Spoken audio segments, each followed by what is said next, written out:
बादशाह अकबर और बीरबल के बीच नोक झोंक चलती रहती थी, लेकिन एक बार किसी गंभीर विषय पर बादशाह अकबर और बीरबल में काफी बहस हुई। ऐसी स्थिति में बादशाह अकबर इतने क्रोधित हुए कि उन्होंने बीरबल को तत्काल दीवान पद से हटा दिया और अपनी रानी के भाई को यह पद सौंप दिया। कुछ दिनों बाद बादशाह अकबर को अपनी भूल का एहसास हुआ। वे अपने प्रिय दीवान बीरबल की हाजिर जवाबी और समझदारी को याद करने लगे। एक दिन उन्होंने निश्चय किया कि वे अपने नए दीवान की समझदारी परखेंगे। वे शाम को उसके साथ एक मस्जिद में गए। वापसी पर अकबर को हाथी के पाँव का बड़ा सा निशान दिखाई दिया।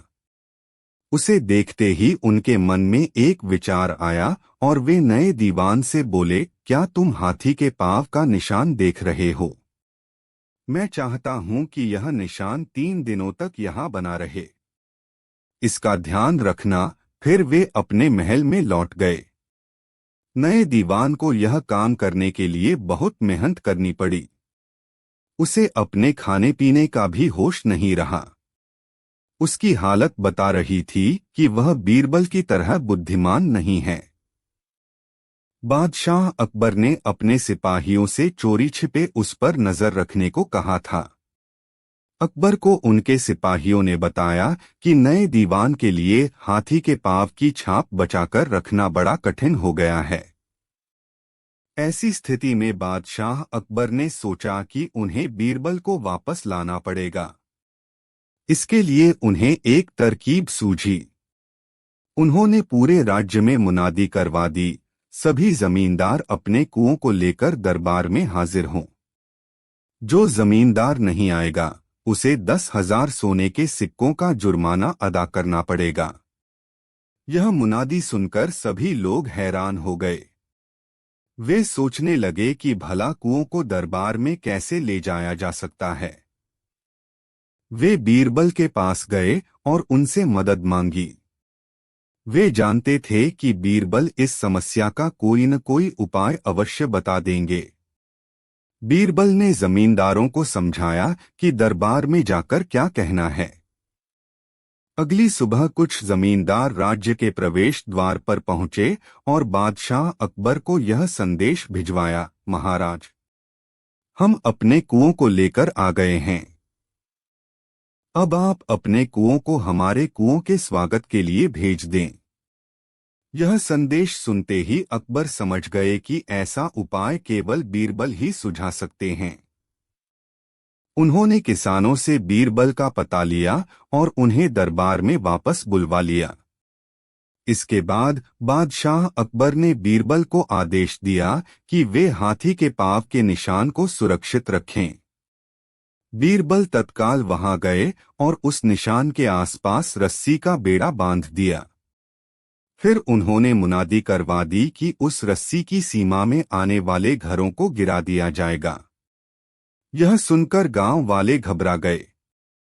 वे बीरबल के लिए उपहार में सोने के सिक्के लाए और वादा किया कि वे स्वयं हाथी के पाँव के निशान की देखरेख करेंगे। इस तरह बीरबल ने न केवल हाथी के पाँव के निशान को सुरक्षित रखा, बल्कि राज्य के खजाने में सोने के सिक्के भी जमा करवाए। अकबर भी मान गए कि उनके बीरबल जैसा कोई नहीं है। एक दिन सुबह का समय था और बादशाह अकबर के दरबार में कार्यवाही शुरू होने वाली थी। तभी एक तेल व्यापारी ने आकर बादशाह अकबर को सलाम किया और बोला, जहांपना, मुझे आपकी मदद चाहिए। एक गांव वाला मेरा धन चुराने की कोशिश कर रहा है। बादशाह अकबर बोले, उस गांव वाले को मेरे सामने पेश करो, मैं दोनों पक्षों की बात सुनने के बाद ही कोई फैसला करूंगा। अगली सुबह तेल व्यापारी उस गांव वाले को अपने साथ लेकर दरबार में आया और बोला, जहांपनाह, यही आदमी मेरा धन चुराने की कोशिश कर रहा है। गांव वाला बोला, जहांपनाह, यह तेल व्यापारी झूठ बोल रहा है। वह पैसा तो मेरा ही है। तेल व्यापारी बोला, नहीं जहांपनाह, यह झूठ बोल रहा है। एक दिन इसने मुझसे तेल खरीदा। पहले इसने मुझे पैसे दिए और अब उन्हीं पैसों को चुराना चाहता है। गांव वाले ने कहा, जहां पना, मैं तो कभी इसकी दुकान पर गया ही नहीं। मैं इसके पहले से पैसे कैसे चुरा सकता हूँ। वे दोनों इसी तरह दरबार में बहुत देर तक बहस करते रहे। ऐसे में बीरबल ने चिल्लाकर उन दोनों को चुप कराया। अकबर और बीरबल उनकी सारी बातें सुनने के बाद किसी नतीजे पर पहुंचने की कोशिश कर रहे थे। अंततः बीरबल बोले, तुम धन से भरी थैली मुझे दे दो। फिर उन्होंने एक नौकर को पानी से भरा कटोरा लाने के लिए कहा।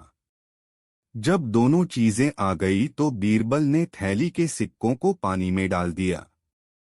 सिक्कों पर लगा तेल पानी में दिखाई देने लगा। बीरबल बोले, तेल व्यापारी इस धन का स्वामी है। इस गांव वाले ने कहा है कि यह कभी तेल व्यापारी के पास गया ही नहीं, इसलिए यह पैसा तेल व्यापारी का है। यह गांव वाला सफेद झूठ बोल रहा है।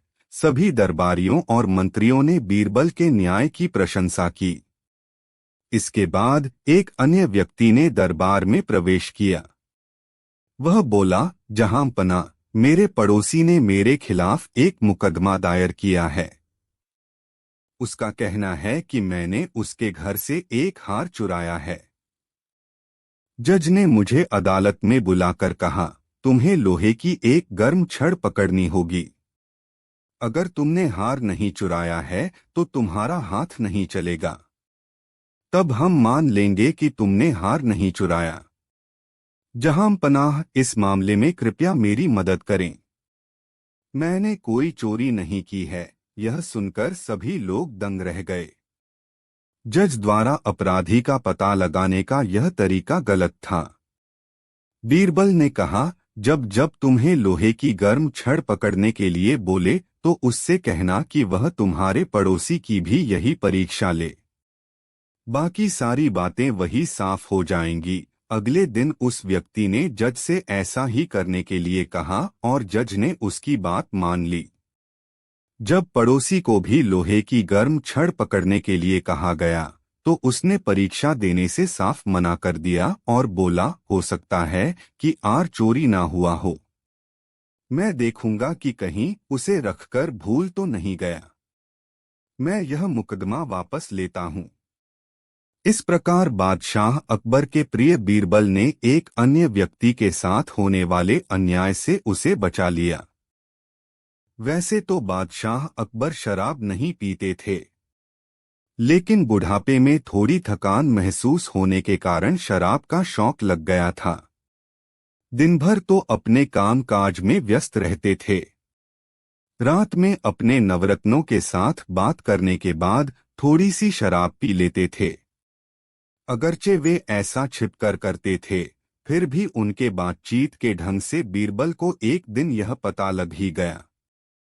बीरबल ने बादशाह को इस बुरी आदत से छुटाने का निश्चय किया। एक दिन जिस कमरे में बादशाह की शराब रहती थी, उसमें गुप्त रूप से बीरबल गए और वहां की हर एक वस्तु को ध्यान से देखा। बाद में वहां की चीजें अस्तव्यस्त कर शराब की बोतल बगल में दुशाले से ढककर छिपा ली और बादशाह के सामने ही तेजी से निकल गए। बगल में कोई चीज छिपाकर तेजी से बीरबल को जाते हुए देखकर बादशाह को संदेह तो हुआ, किंतु ध्यान नहीं दिया। उनके जाने के थोड़ी देर बाद उन्होंने बीरबल को बुलवाया। इस बार फिर बगल में वही पोटली दबाए हुए बीरबल बादशाह के सामने मौजूद हुए। इस बार वे पूछ ही बैठे, बीरबल, तुम्हारी बगल में क्या है? बीरबल ने जवाब दिया, जहांपना, कुछ भी नहीं है। उन्होंने फिर पूछा तो बीरबल बोले, तोता है। इस जवाब को सुनकर बादशाह के मुख पर इस बार कुछ गुस्सा आने लगा। वे बोक, सच सच क्यों नहीं बतलाते क्या है? बीरबल ने अपने स्वभाव के तरीके से जवाब दिया, घोड़ा है। बादशाह को ताज्जुब हुआ। वे जाहिर में बोले, आज तुमको क्या हो गया है जो ऐसी बेसिर पैर की बातें करते हो? ठीक क्यों नहीं बतलाते? इस बार बीरबल ने कहा, हाथी है। बादशाह बहुत नाखुश हुए। उन्होंने चिल्लाकर कहा, क्या आज तुम्हारी मौत नजदीक आ गई है? यह सुनकर बीरबल बोले, गधा है। फिर बादशाह ने सरल भाव से पूछा तो इस बार बीरबल ने सच कह दिया, शराब है, और बोतल सामने रख दी। बीरबल के हाथ में शराब की बोतल देखकर बादशाह ताज्जुब में आ गए। बादशाह जितना विचार करते थे उतनी ही विचारधाराओं में डूबते जाते थे, क्योंकि बादशाह के दिल में यह बात घुस गई थी कि बीरबल आज होश में नहीं है। अवश्य ही उसने शराब पी है। शाम को जब नवरत्न बैठे तो बीरबल भी उन्हीं में आ बैठे। बादशाह ने इन्हें भी देखा, पूछा, तबीयत कैसी है? बीरबल बोले, मेरी तबीयत खराब कब थी? यह सुनकर बादशाह बोले, यदि खराब नहीं थी तो क्यों शराब की बोतल बगल में दबाकर पूछने पर वे सिर पैर के जवाब देते थे। बीरबल ने यह अच्छा मौका हाथ आया देख कहा, जहांपना, पहले जब आपने मुझसे पूछा कि बगल में क्या है तो मैंने जवाब दिया कि कुछ नहीं। यह बात सच ही है कि शराब का पहला प्याला पी जाने पर आदमी को कुछ भी नहीं मालूम होता है। दूसरा प्याला पीते ही उसकी जबान तुतलाने लगती है। इसी से मैंने आपके दूसरे प्रश्न करने पर कहा था कि तोता है। फिर शराब का तीसरा प्याला पीते ही शराबी घोड़े की तरह हिनहिनाने लगता है, जिसे आपके तिबारा पूछने पर मैंने कहा था कि घोड़ा है। उसके बाद चौथा प्याला पीते ही उसकी दशा मस्त हाथी सी हो जाती है, जिससे मैंने कहा था कि हाथी है। उसके बाद पांचवा प्याला पी लेने पर वह गधे सरीखा हो जाता है। जहाँ चाहो उसे ले जाओ। तब यदि चाहो तो उसके ऊपर बोझा भी लाद लो, लेकर चले जाओ। चूंकि वह बहुत छोटे थे इसलिए उन्हें माँ के दूध की दरकार प्याला। इसे पीते ही मनुष्य अपनी दासी रहती थी, जिसका शिशु भी दुधमुहा था। वह नन्हे अकबर को दूध पिलाने को राजी हो गई। दासी का वह यह सुन बड़े प्रसन्न हुए। साथ साथ दासी का इसी समय उनको शराब पीने की तलब हुई, क्योंकि का नाम हुसिफ उनके रोज के पीने का था। क्योंकि हुसिफ व अकबर ने एक ही स्त्री का दुग्धपान किया था, तो इसलिए वे दूध भाई हो गए थे। सारी चीजें इधर उधर अकबर को भी लगाव था हुसिफ से। गायब है। समय बीतता रहा। बादशाह समझ गए कि बीरबल को यह बात और देश के सर्वाधिक शक्तिशाली सम्राट बने। बादशाह ने शराब पीना छोड़ दिया। एक मामूली दरबारी तक न बन पाया। उसकी मित्रता जुआरियों के साथ थी और कुछ ऐसे लोग भी उसके साथी थे जो पैसा फिजूल बहाया करते थे। एक समय ऐसा आया जब हुसिफ के पास 2 समय के भोजन के लिए भी पैसा पास न था। लोगों ने तब उसे बादशाह के पास जाने को कहा। हुसिफ ने बादशाह अकबर के पास जाने की तैयारी शुरू कर दी। हुसिफ के दरबार में पहुंचते ही बादशाह ने उसे ऐसे गले लगाया जैसे उसका सगा भाई ही हो। लंबे अरसे के बाद हुसिफ को देख बादशाह बेहद खुश थे। उन्होंने उसकी हर संभव सहायता करनी चाहिए। हुसिफ को अकबर ने दरबार में नौकरी दे दी। रहने के लिए बड़ा मकान, नौकर चाकर, घोड़ा गाड़ी भी दी। निजी खर्च के लिए एक मोटी रकम हर महीने उसको मिलती थी। अब हुसिफ की जिंदगी अमन चैन से गुजर रही थी। उसे किसी चीज की कोई कमी नहीं थी। यदि तुम्हारी कुछ और जरूरतें हों तो बेहिचक कह डालो, सब पूरी की जाएंगी, बादशाह ने हुसिफ से कहा। तब हुसिफ ने जवाब दिया, आपने अब तक जितना दिया है वह काफी है शाही जीवन बिताने को, बादशाह सलामत। आपने मुझे इज्जत बख्शी, सर उठाकर चलने की हैसियत दी। मुझसे ज्यादा खुश और कौन होगा। मेरे लिए यह भी फक्र की बात है कि देश का सम्राट मुझे अपना भाई मानता है। और क्या चाहिए हो सकता है मुझे, कहते हुए उसने सिर खुजाया। होठों पर एहसान भरी मुस्कान थी, लेकिन लगता था उसे कुछ और भी चाहिए था। वह बोला, मैं महसूस करता हूं कि बीरबल जैसे बुद्धिमान व योग्य व्यक्ति के साथ रहूं।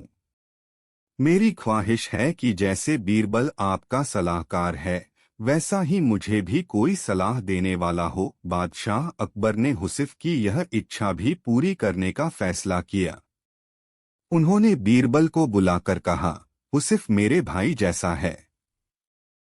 मैंने उसे जीवन के सभी ऐशो आराम उपलब्ध करा दिए हैं, लेकिन अब वह तुम्हारे जैसा योग्य सलाहकार चाहता है। तुम अपने जैसा, बल्कि यह समझो अपने भाई जैसा कोई व्यक्ति लेकर आओ जो हुसिफ का मन बहला सके। वह बातूनी न हो, पर जो भी बोले नपातुला बोले।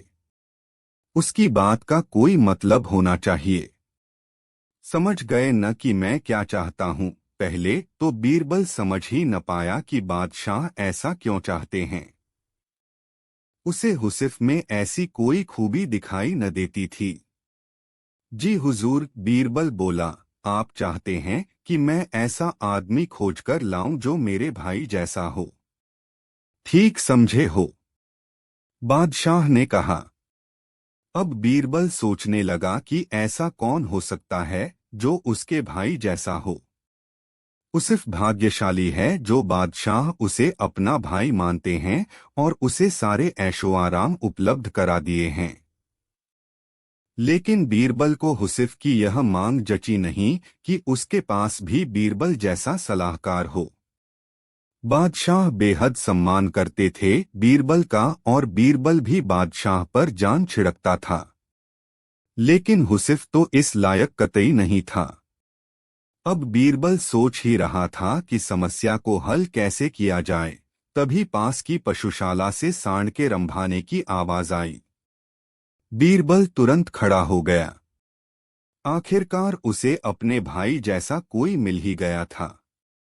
अगले दिन उस सांड के साथ बीरबल महल में जाकर अकबर के सामने खड़ा हो गया।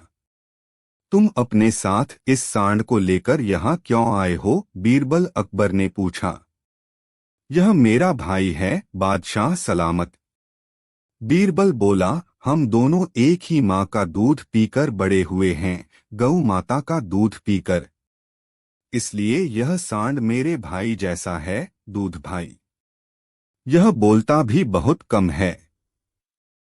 जो इसकी भाषा समझ लेता है, उसे यह कीमती सलाह भी देता है। इसे हुसिफ को दे दें, मेरे जैसा सलाहकार पाने की उसकी इच्छा पूरी हो जाएगी। बीरबल का यह उत्तर सुनकर अकबर को अपनी गलती का एहसास हुआ। तब उन्हें लगा कि जैसे उन जैसा कोई दूसरा नहीं, वैसे ही बीरबल भी एक ही है। मुझे उम्मीद है कि आपको उपरोक्त अकबर बीरबल की कहानी पसंद आई होगी। अकबर बीरबल से तरह तरह के अजीबोगरीब प्रश्न पूछा करते थे। कुछ प्रश्न ऐसे भी होते थे जो वह बीरबल की बुद्धि की परीक्षा लेने के लिए पूछते थे। एक बार अकबर बीरबल से बोले, बीरबल, इस दुनिया में कोई अमीर है, कोई गरीब है, ऐसा क्यों होता है? सब लोग ईश्वर को परमपिता कहते हैं, इस नाते सभी आदमी उनके पुत्र ही हुए। पिता अपने बच्चों को सदा खुशहाल देखना चाहता है, फिर ईश्वर परमपिता होकर क्यों किसी को आराम का पुतला बनाता है और किसी को मुट्ठी भर अनाज के लिए दर दर भटकाता है? आलमपनाह अगर ईश्वर ऐसा न करे तो उसकी चल ही नहीं सकती। वैसे तो दुनिया में 5 पिता कहे गए हैं, इस नाते आप भी अपनी प्रजा के पिता हैं। फिर आप किसी को 1000, किसी को 500, किसी को 50, तो किसी को सिर्फ 500 रुपए ही वेतन देते हैं, जबकि 1 महीने तक आप सभी से सख्ती से काम लेते हैं। ऐसा क्यों? सभी को एक ही नजर से क्यों नहीं देखते? बीरबल ने अकबर के प्रश्न का उत्तर देने के बजाय प्रश्न किया। अकबर तुरंत कोई भी जवाब नहीं दे सके, उल्टे सोच में पड़ गए। अकबर को इस तरह ख्यालों में खोया देखकर बीरबल बोले, जो जैसा काम करता है उसे वैसी ही मजदूरी मिलती है, और इसी पर दुनिया का कारोबार चलता है। अगर ऐसा न हो तो यह दुनिया चल ही नहीं सकती। इसी तरह ईश्वर का न्याय होता है। वह कभी नहीं चाहता कि दुनिया के लोग दुख उठाए, ईश्वर हमेशा उन्हें मुश्किलों से बचाता है, लेकिन जो कोई उसकी बात नहीं मानता उसे सजा भुगतनी पड़ती है। जो जैसा काम करता है उसे वैसा ही फल मिलता है। जो ज्यादा मेहनत करता है वह धनवान बनता है, जो कम काम करता है वह गरीब होता है। इसमें ईश्वर का क्या दोष? बादशाह अकबर को तरह तरह की कलाओं से बड़ा प्यार था। उन्हें संगीत में बहुत आनंद आता था। एक बार उन्होंने संगीत प्रतियोगिता का आयोजन किया। हिंदुस्तान के बेहतरीन संगीतकारों को बुलाया गया। सभी संगीतकार बड़े प्रसन्न हुए कि उन्हें हिंदुस्तान के बादशाह की ओर से अपनी प्रतिभा दिखाने का मौका मिला है। प्रतियोगिता वाले दिन संगीतकार आगरा के शाही दरबार में एकत्र हो गए। बादशाह अकबर के दरबार में प्रवेश किया और बोले, मैं हिंदुस्तान का बादशाह अपनी राजधानी में आपका स्वागत करता हूँ। मैं आशा करता हूँ कि आपको यहाँ किसी तरह की कोई परेशानी नहीं होगी।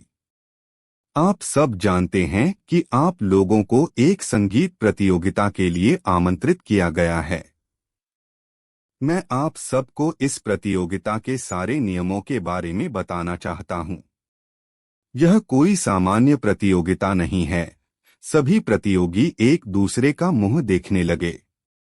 बादशाह अकबर प्रतियोगिता के विशेष नियम बताने जा रहे थे और वे सब सुनने के लिए उत्सुक थे। बादशाह अकबर ने अपनी बात आगे बढ़ाई। आप लोगों को इस प्रतियोगिता में मुझे या अन्य श्रोताओं को प्रसन्न नहीं करना है।